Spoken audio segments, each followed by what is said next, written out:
और इस वक्त बड़ी जानकारी ये मिल रही है कि 3 मई तक यात्री ट्रेनें नहीं चलेंगी। ये अहम फैसला लिया गया है जो पब्लिक ट्रांसपोर्ट है, क्योंकि अगर इसको इजाजत दे दी जाती है तो ऐसे में संक्रमण फैलने का जो खतरा है वो कहीं ज्यादा बढ़ सकता है। उसी के मद्देनजर ये फैसला 3 मई तक यात्री ट्रेनें नहीं चलेंगी। तो जो लॉकडाउन एक्सटेंशन हुआ है, 3 मई तक लॉकडाउन बढ़ाया गया है, ऐसे में यह भी महत्वपूर्ण फैसला कि 3 मई तक देश में यात्री ट्रेनें नहीं चलेंगी। डॉक्टर राय हमारे साथ हैं। डॉक्टर राय, ये फैसला लेना भी बहुत ही जरूरी था, क्योंकि अगर पब्लिक ट्रांसपोर्ट को इजाजत दे दी जाती है तो संक्रमण फैलने का खतरा जो है वो तो दोगुना हो जाता है। बिल्कुल मीमांसा जी, आप बिल्कुल ठीक कह रही हैं। अगर हम देश ने अगर पहले एयरलाइंस वगैरह बंद ना की होती, ट्रांसपोर्ट बंद ना की होती, तो आज हमारी हालत मैं बताऊं बड़ी दयनीय स्थिति हो जाती। और एक बार अगर हमने ये ट्रांसपोर्ट खोल दी, पब्लिक ट्रांसपोर्ट के अंदर मैक्सिमम इन्फेक्शन कॉन्टेक्ट हो जाता है, तो उसके अंदर मैक्सिमम इन्फेक्शन के रेट्स बहुत बढ़ जाते हैं। तो आज अगर हमने जो जैसे प्रधानमंत्री जी ने कहा कि जो हॉट स्पॉट है उनको ऊपर बहुत निगरानी रखी जाएगी, जहां पर कम केस है उनको हॉट स्पॉट नहीं होने दिया जाएगा। अगर ट्रांसपोर्ट चालू हो जाती तो लोग भागते अपने घरों में, जो घर पे थे वो दिल्ली में आने की कोशिश करते और इन्फेक्शन बहुत बढ़ जाता। मैं कहूंगा ये बिल्कुल राइट स्टेप है। इस वक्त ट्रांसपोर्ट को बंद करने के अलावा हमारे पास कोई चारा नहीं है। चलिए, ब्रह्म प्रकाश दुबे भी हमारे साथ हैं। ब्रह्म प्रकाश दुबे, 3 मई तक यात्री ट्रेनों को इजाजत नहीं, क्योंकि लॉकडाउन बढ़ाया गया है मीमांसा, उसके चलते ही रेल सेवाएं लगातार बंद रहेंगी 3 मई तक। और सबसे महत्वपूर्ण बात यह है कि इस दौरान जो गुड्स ट्रेनें हैं उनकी आवाजाही सुचारू रूप से चलती रहेगी, ताकि सारे राज्यों में जो सामान है वो पहुंच सके। लेकिन पैसेंजरों की आवाजाही अभी भी बंद रहेगी, क्योंकि सबसे ज्यादा रेलवे को डर इस बात का है कि यदि रेलवे ट्रेनों को चलाना शुरू करता है तो कहीं भीड़ एकदम से ज्यादा ना आए और इससे संक्रमण ना फैले। क्योंकि लॉकडाउन बढ़ाया है प्रधानमंत्री ने, इसीलिए लॉकडाउन की तारीख तक ट्रेनों को भी बंद रखने का फैसला किया गया है। जी, तो जो गुड्स ट्रेन है सिर्फ उनको इजाजत है, क्योंकि एक जगह से दूसरी जगह तक दो जरूरी सामान पहुंचना चाहिए, उसके लिए तो ट्रेनें चलानी ही पड़ेंगी। लेकिन यात्री ट्रेनों को भी इजाजत नहीं दी गई है। 3 मई तक यात्री ट्रेनें नहीं चलेंगी। और अरविंद जैन भी हमारे साथ हैं, फॉर्मर डीजीपी उत्तर प्रदेश के। अरविंद जैन जी, जो कहा जा रहा है कि लॉकडाउन का बहुत ही सख्ती से पालन किया जाएगा लॉकडाउन पार्ट 2 में, अब ये सख्ती किस तरह से दिखाई जाए? अब जो हम देख रहे हैं किस तरह से नियमों का खुलेआम उल्लंघन कर रहे हैं कुछ लोग, और ये जो धार्मिक आयोजन अभी भी हो रहे हैं देश में, ये तो बहुत ही खतरनाक साबित हो सकता है। देखिए जी, गवर्नमेंट ने बड़ा क्लियर कर दिया है, कोई भी सोशल गैदरिंग्स, कोई भी रिलीजियस गैदरिंग्स किसी भी दशा में अलाउ नहीं की जाएंगी। ये 3 मई तक इसका पालन पुलिस को कराना होगा। पुलिस के ऊपर एक बहुत बड़ी जिम्मेदारी होगी। ये जो लॉकआउट जिन एरियाज में है उसमें 100% उसका अनुपालन करना होगा कि कोई वहां से बाहर निकल कर ना आ सके, बाहरी व्यक्ति कोई वहां ना जा सके जिससे कि वो इन्फेक्ट ना हो सके। जो मास्क लगाने के आदेश दिए गए हैं, जो भी सड़कों पर भी निकलते हैं, कोई जो आवश्यक सेवाओं में है जिनके पास बने हुए हैं, उनको भी इंश्योर करना होगा कि कोई भी बिना मास्क के बाहर ना निकले, और सोशल डिस्टेंसिंग का सख्ती से पालन सड़कों पर भी कराना होगा। मेडिकल टीम्स को सिक्योरिटी देना पुलिस का एक बहुत बड़ा काम होगा कि जिन एरियाज में मेडिकल टीम्स जा रही हैं वहां पर पुलिस साथ में जाए, उनको एस्कॉर्ट करे, और जिनको क्वारंटीन करना है उसमें मेडिकल अथॉरिटीज को सहयोग प्रदान करे, जिससे कि जो कहीं कहीं पे मिसबिहेवियर की शिकायत आ रही है मेडिकल अथॉरिटीज के साथ में, डॉक्टर्स नर्सेस के साथ में, उसकी पुनरावृत्ति ना हो। पुलिस का रोल बहुत अहम हो जाता है। 144 का बहुत सख्ती से पालन कराना होगा, और जो भी इसको तोड़े तुरंत उसके खिलाफ मुकदमा दर्ज करके, चाहे वो बड़ा व्यक्ति हो चाहे छोटा व्यक्ति हो, किसी भी धर्म का हो, जो भी सोशल डिस्टेंसिंग को फॉलो ना करे, रिलीजियस गैदरिंग, सोशल गैदरिंग को इकट्ठा करे, उनके खिलाफ तुरंत कार्रवाई इसमें होनी चाहिए, और बड़ी सख्त कार्रवाई होनी चाहिए। जी, क्या सख्त कार्रवाई की जाएगी नरसिम्हा जी? देखिए मीमांसा जी, ये हो सकता है कि इन इलाके के लोग ऑलरेडी कई जगह उनकी नाकाबंदी हो गई है, चारों तरफ से ये हॉटस्पॉट्स को उनको एक तरह से बंद किया गया है। और कुछ इलाकों में मेरी जानकारी है उनको 1 घंटे के लिए सामान वामान खरीदने के लिए कुछ दिन पहले, कुछ 5-6 दिन से उनको अनुमति दी गई है।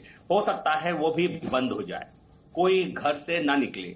और इन जो हॉटस्पॉट्स हैं उनमें लोगों को रोज जरूरत की जो सामान है वो घर पर पहुंचाने की काम करे, या यदि उनको बाहर भी निकलना है उसी एरिया तक ही वो सीमित रहे, वो एरिया से बाहर न निकल पाए। तो पूरी तरह उसको एक तरह से चारों तरफ से घेर करके वहां से कोई ना निकल पाए और वहां कोई घुस ना पाए, इस प्रकार की बहुत ही शक्ति से इसका पालन किया जा सकता है। इसका बहुत अच्छा लाभ होगा क्योंकि इस एरिया के लोग बाकी एरिया में फैलेंगे या दूसरे एरिया के लोग आकर के यहां टहल कर फिर पूरे शहर में घूमेंगे, तो ये बीमारी फैलने की खतरा है। तो इसलिए इन इलाकों में पूरी तरह कंटेन किया जाएगा। उन इलाकों को एक तरह से देखा जाए तो चारों दीवार में जैसा बंद करते हैं, हम सेल्फ आइसोलेशन में जब रहेंगे, जैसा रहेंगे वैसा सेल्फ आइसोलेशन इन हॉटस्पॉट्स का होगा। ठीक है, लेकिन नरसिम्हा जी, अब फसल कटने का भी वक्त हो रहा है, अब किसानों को लेकर ये किस तरह से पॉलिसी फ्रेमवर्क होगा? जो किसानों को इजाजत दी जाएगी उसके लिए क्या रूल्स एंड रेगुलेशंस बनेंगे? ये राज्य सरकारें निर्धारित करेंगी या एक पॉलिसी होगी जो कि केंद्र सरकार बनाएगी? नहीं, देखिए, किसानों को लेकर पहले से बहुत सारे, क्योंकि जब तक कृषि नहीं चल पड़ेगी हमारे लिए खतरा होगा, खाद्यान्न का प्रोडक्शन उपज नहीं होगा। तो इसलिए कृषि सेक्टर को लेकर, क्योंकि ग्रामीण इलाकों में इस बीमारी का इतना ज्यादा असर नहीं हुआ है, हॉटस्पॉट्स जहां तक कहीं भी ग्रामीण इलाकों में नहीं है, ज्यादातर शहरों में है। दिल्ली है, हैदराबाद है, अहमदाबाद है, वाराणसी है, ऐसे शहरों में हॉटस्पॉट्स बने हैं, ना कि गांवों में। तो इसलिए गांवों में खेती चलती रहेगी, वहां भी सोशल डिस्टेंसिंग का पालन करने के लिए कहा गया है और एग्रीकल्चरल प्रोड्यूस का उनका हार्वेस्टिंग किया जा सकता है। सोइंग कुछ दिनों में, सोइंग का कुछ एरियाज में स्टार्ट होने वाला है, वो काम हो सकता है। प्रोडक्ट उनका ट्रांसपोर्टेशन हो सकता है। तो कृषि क्षेत्र में किसी प्रकार की पाबंदी आज के दिन नहीं है, बट लेकिन मैं देख रहा हूं काफी स्ट्रेस है इस सेक्टर में, कई मजदूर काम करने के लिए नहीं आ रहे हैं डर के वजह से। कुछ जगहों पर पुलिस की सख्ती से पालन करने की वजह से, तो उन सबको पिछले 15 दिन से लगातार ईज करते आ रही है सरकार। तो आने वाले कुछ दिनों में कृषि क्षेत्र को किसी प्रकार इस लॉकडाउन से कोई नष्ट ना हो, इस प्रकार के प्रावधान। लेकिन नरसिम्हा जी, जो मजदूर तबका है वो अपने अपने राज्यों में जा चुका है। अब जब खेती होगी तो मजदूरों की जरूरत पड़ेगी, फिर आप वो कैसे सुनिश्चित करेंगे कि जो वो मूवमेंट है वो हॉटस्पॉट इलाके में नहीं हो रही है? इसके लिए भी तो एक पॉलिसी बनानी पड़ेगी। फिर ये जोन्स की जो बात हो रही है कि अलग अलग जोन्स में डिवाइड कर दिया जाएगा, ये आप कैसे सुनिश्चित करेंगे कि एक जोन से दूसरे जोन में मूवमेंट नहीं हो रही है? जो मजदूर अपने राज्यों में चले गए हैं, जो हमने देखा था, जो माइग्रेशन हो रहा था पूरी तरह से, उसको वो अगर वापस आ जाएंगे तो फिर फैलने का खतरा है। नहीं, देखिए, वापस कैसे आएंगे? अभी तो कोई न ट्रेन नहीं चलने वाली है, फ्लाइट भी नहीं चलने वाले हैं और रोड ट्रांसपोर्ट, पब्लिक ट्रांसपोर्ट नहीं चलने वाली है। और जो कंडीशंस, जो रिस्ट्रिक्शंस पहले से थे, डिस्ट्रिक्ट टू डिस्ट्रिक्ट मूवमेंट पर रोक है और टाइमिंग्स हैं जिस टाइम आप बाहर निकल सकते हैं। तो इसलिए जो माइग्रेंट घर चली गई है तो उनको घर पर रहना होगा। सबसे ज्यादा असर उन पर यह होगा कि उनको काम नहीं मिलेगी। तो इसलिए उनके लिए एक पैकेज का घोषणा किया गया। अगले 2-3 महीने तक वो काम न मिलने के कारण वो भूखा न रहे। और प्रधानमंत्री जी ने आज जो सप्तपदी का जो स्टेप्स का उन्होंने उल्लेख किया है, उसमें ये भी है जो गरीब हैं, जो मजदूर हैं, जिनका एक तरह से रोजगार चली गई है, उनके साथ हम सबको संवेदना रखने की भी जरूरत है। सरकार अपने स्तर पर कर रही है। 20 करोड़ महिलाओं को उनके अकाउंट में 500 रुपए के हिसाब से 30,000 करोड़ एक महीने के लिए डाला गया, फिर 30,000 करोड़ अगले महीने और 2 महीने के बाद, और 5 किलो। बिल्कुल नरसिम्हा जी, तभी प्रधानमंत्री नरेंद्र मोदी ने कहा भी जान भी और जहान भी। पहले वो कह रहे थे कि जान पर फोकस होना चाहिए, लेकिन अब जो है चिंता और ज्यादा बढ़ गई है क्योंकि अर्थव्यवस्था को भी बचाना है। कहीं ना कहीं ये बैलेंसिंग एक्ट जो है उसको अभी यहां पर करना बहुत जरूरी है कि जो दिहाड़ी मजदूर हैं, जो किसान हैं, वो इससे ज्यादा प्रभावित ना हो। और आप इस वक्त जो देख रहे हैं, जो प्रोफाइल पिक्चर है प्रधानमंत्री नरेंद्र मोदी ने, वो देखिए किस तरह से बदल दी है।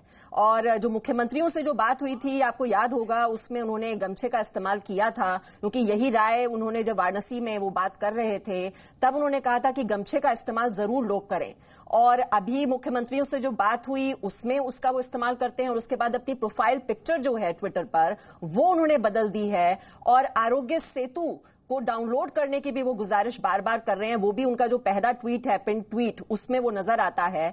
तो फोकस इसी बात पर है कि ये संक्रमण जिस तरीके से फैलता जा रहा है और पूरी दुनिया में हम देख रहे हैं जो भयावह स्थिति बनती जा रही है, उसको कंट्रोल में करने के लिए ये मास्क पर बहुत जोर दिया जा रहा है कि